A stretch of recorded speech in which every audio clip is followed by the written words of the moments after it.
Assalamualaikum warahmatullahi wabarakatuh. Salam budaya, karya, dan literasi. Hai semuanya, kembali lagi di Doralita, Dongeng Rabu Literasi Spentita. Gimana kabar kalian hari ini? Semoga sehat selalu ya. Kami dari Ekskul Literasi akan mendampingi sesi mendongeng di Rabu pagi hari ini. Sebelumnya, perkenalkan nama saya Azhara Fariza Rika Maharani dari kelas 8B dengan wali kelas Bapak Ahmad Wahid Prandani SPD. Di Rabu pagi ini, kami akan membawakan cerita yang menarik dan penuh dengan pesan yang bisa diamalkan di kehidupan sehari-hari. Kisah ini berjudul Pondok Perdamaian, yang akan dibawakan oleh Kak Johana Zaskia Fiah Ardiana Putri dari kelas 7F dengan wali kelas Bapak Budi Roharjo SPD. Menariknya, cerita yang akan dibawakan oleh Kak Hana adalah cerita yang mengandung pesan moral yang sangat menginspirasi, menceritakan tentang seorang anak yang dirundung oleh teman-teman dan orang di lingkungan rumahnya. Nah, penasaran sama kisahnya? Langsung saja simak cerita dari Kak Hana. Silahkan Kak Hana. Assalamualaikum warahmatullahi wabarakatuh. Salam budaya, karya, dan literasi. Perkenalkan, nama saya Johana Zaskia Fiah Ardiana Putri dari kelas 7F dengan wali kelas Bapak Dip Budi Raharjo SPD. Di sini saya akan membacakan sebuah cerita yang berjudul Pondok Perdamaian karya Jessica Hilmi. Simak baik-baik ya. Pondok Perdamaian karya Jessica Hilmi. Sederhananya, selama hujan yang turun tetaplah air biasa, maka tidak ada kata perbedaan yang teramat menyakitkan untukku. Hanya saja, jika mengingat langkah yang kutempuh hanya menampakkan kaki di permukaan bumi ini, entah kenapa rasanya kurang bermakna. Bukan karena lelah bekerja, tugas sekolah, dan bermasalahan dengan manusia-manusia yang kutemui, tapi ini tentang suatu masa depan dengan membayangkan senyum indah seorang wanita bermata sayu, juga menyadarkan bahwa segala hal yang mengenai kenyataan pahitnya sudah lenyap. Namaku Tari, usiaku 14 tahun. Aku berasal dari keluarga yang berkekurangan. Cacian sudah menjadi makanan sehari-hari yang menemaniku. Namun terkadang emosiku di luar kendali ketika ada orang yang menyebut ibuku gila. Selasa, 11 Februari 2022, hari di mana aku dan ibuku mengantarkan ayah ke rumah barunya yang tenang. Semenjak kepergian ayah, banyak yang mengatakan bahwa ibuku telah gila. Orang-orang sekitar menghindari kami. Aku sudah berulang kali menjelaskan kepada mereka, ibuku butuh bantuan dan pengobatan. Tapi mereka semakin mengucilkanku dan ibuku.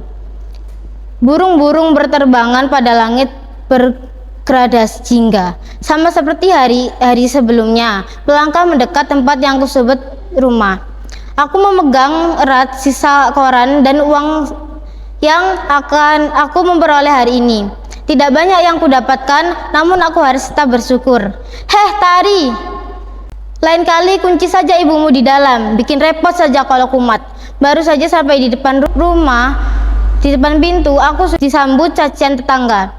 Aku hanya bisa mengucapkan kata maaf. Aku membuka pintu rapuh ini, ternyata ibu sedang menatap kosong ke depan. Mendengar suara pintu terbuka, matanya lalu mengarah padaku dan tersenyum lebar. Ibu, ayo makan dulu. Aku duduk di sebelahnya.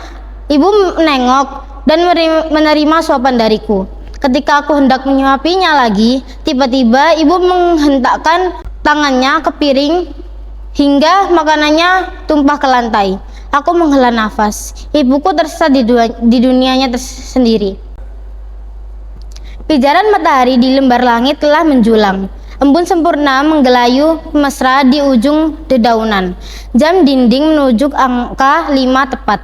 Aku bergegas ke kamar mandi sembari menelangkupkan handuk kecil ke pundak, bersiap berangkat ke sekolah.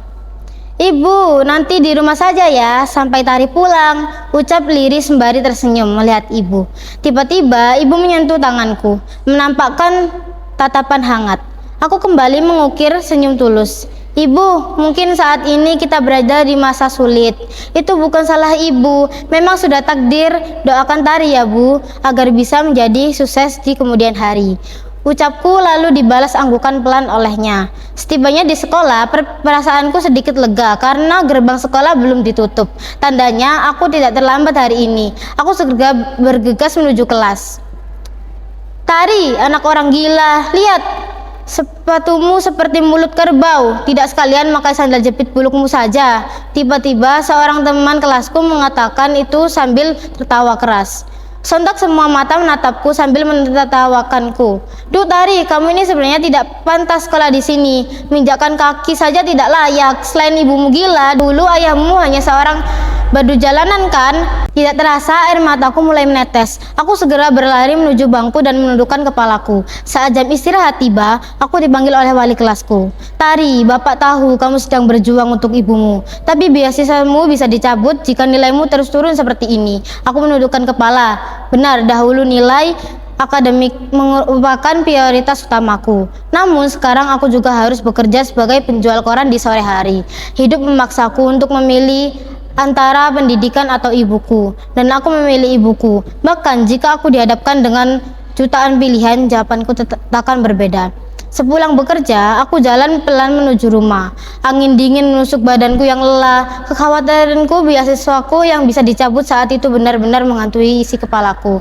Ketika sampai di rumah, aku terkejut. Banyak orang yang mengerumuni rumahku. Nah ini Tari, ibumu semakin meresahkan saja. Tadi siang hampir mencekik anak kecil yang sedang bermain. Untung saja ada yang menolong bocah ini. Aku menerobos masuk ke dalam rumah, menemukan ibu yang dipasung oleh warga sekitar. Melihat itu, hatiku rasanya sangat sedih, ingin memarahi semua orang namun apa daya. Aku hanya anak kecil yang selalu kalah dengan orang dewasa. Tolong lepaskan ibu saya! Teriakan sekuat tenaga sembari mendekat ke arah ibu namun warga mencegahku. Semakin didorong, semakin kuat tekadku untuk melepaskan ibu dari pasung itu. Aku berteriak meminta tolong namun tak ada satupun yang membantuku melepaskan ibu. Sudahlah Tari, ibumu lebih baik seperti itu. Jika tidak mau, pergi saja kamu dan ibumu dari kampung ini. Tak lama kemudian, para warga justru sepakat untuk melepaskan pasung ibu. Namun malam ini juga kami harus pergi. Terpaksa aku memilih pergi. Malam ini menjadi malam yang paling menyakitkan dalam hidupku. Melihat ibu tertunduk di pinggir jalan dengan tatapan berkaca-kaca, seolah mengerti apa yang telah terjadi. Hari demi hari kulewati dengan semangat, menjadikan segala hal yang terjadi di masa lalu sebagai motivasi hidup.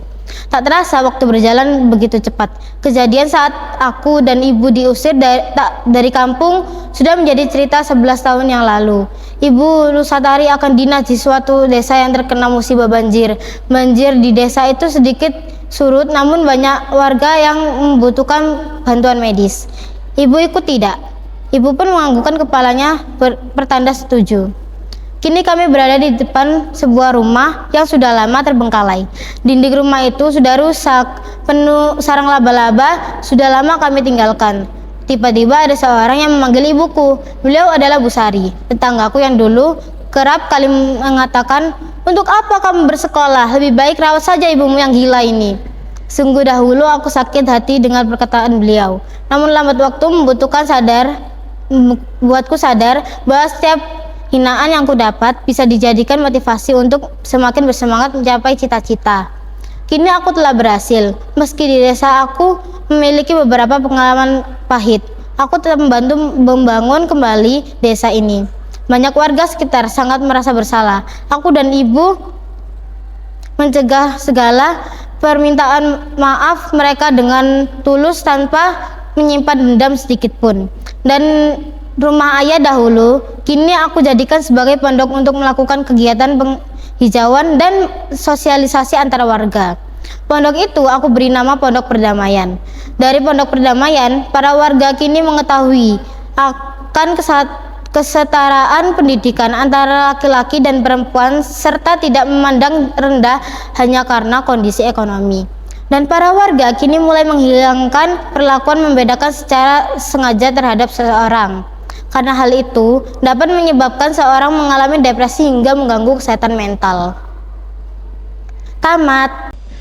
Bagaimana kisahnya teman-teman? Sangat menginspirasi bukan? Ada baiknya kita menghiraukan apa yang dikatakan oleh orang lain yang tidak sesuai dengan diri kita.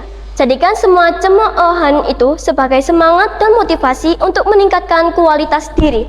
Selanjutnya, kita akan masuk ke sesi pembacaan pesan moral yang bisa kita ambil dan terapkan dari kehidupan sehari-hari. Silahkan Kak Hana. Kali ini saya akan membacakan pesan moral dari cerita Pondok Perdamaian. Salah satu kekuatan terbesar Tari adalah kemampuannya untuk tidak terpuruk meskipun dihina oleh teman sekolah maupun tetangganya. Alih-alih menyerah, ia menjadikan rasa sakit hatinya sebagai bahan bakar untuk mencapai cita-cita. Tari menunjukkan dedikasi yang luar biasa kepada ibunya yang mengalami gangguan kesehatan mental.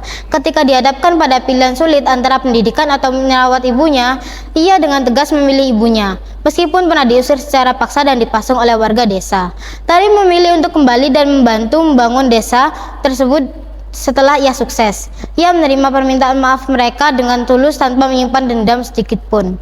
Cerita ini mengingatkan kita bahwa perlakuan buruk atau diskriminasi dapat memperburuk kondisi kesehatan mental seseorang. Lingkungan yang suportif sangat dibutuhkan bagi mereka yang sedang berjuang dengan gangguan mental. Keberhasilan Tari tidak hanya untuk dirinya sendiri. Ia mendirikan Pondok Perdamaian sebagai wadah edukasi untuk menghapus stigma tentang ekonomi dan kesetaraan pendidikan. Cerita ini adalah pengingat bahwa masa depan yang indah bisa dibangun dari puing-puing masa lalu yang kelam jika kita memiliki hati yang teguh dan pemaaf. Itu tadi adalah pesan moral dari kisah Pondok Perdamaian. Membuat kita terinspirasi, bukan? Sekian dulu Doralita pagi ini. Semoga bisa bermanfaat bagi kita semua. Kita bertemu lagi di Doralita selanjutnya. Klik like kalau kalian suka video ini dan subscribe jika ini bermanfaat. Salam budaya, karya, dan literasi. Spentita, sang juara pasti bisa. Wassalamualaikum warahmatullahi